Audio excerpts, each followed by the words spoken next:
Hi guys, let me introduce my new project. This is a Curtiss Condor from glencoe model kits in 1/81 scale.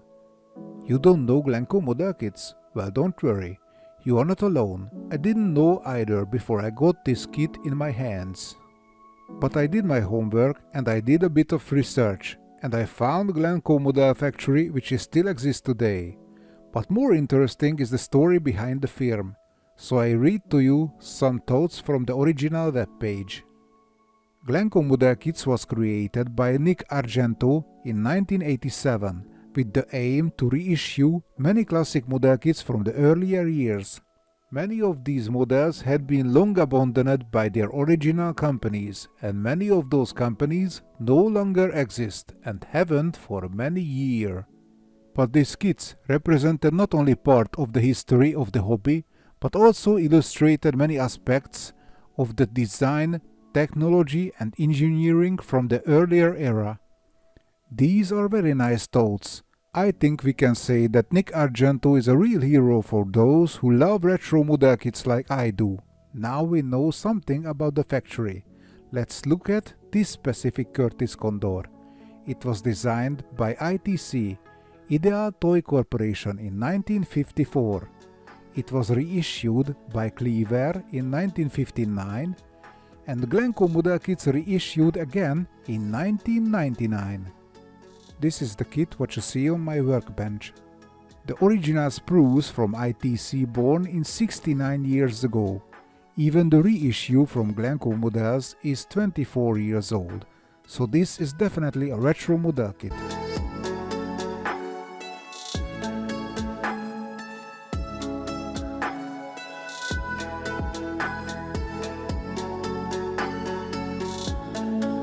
Now we know the model kit, we know something about the factory, let's talk about the personal connection. I like airplanes which born in between eras, like this one. When it came out it was very modern and it was also very old school in the same time. It had modern fuselage with retractable landing gear, but it was a double-decker. So it was a mix of two eras in one airplane. And this is what I really like on it. Now I think I talked enough. Let's build this kit.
As you see, the window openings and the actual clear parts does not connect. There are big gaps around the windows. The gaps, which are on some places more than a millimeter, must be filled. So I thought I use universal white glue to solve this problem. The excess white glue can be wiped off with wet sponge, and otherwise the glue dries to transparent. And here is another problem. The upper wing is not straight. It has waves like the Atlantic Ocean. But it can be straightened with very hot water and with bit of attention and a good ruler from my daughter.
I needed to design a new part for the landing gear. The original part was too short and too thin.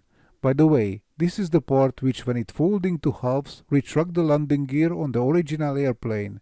So I used old electronic parts for the creation.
It's time to reveal the finished model kit.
I hope you liked my work.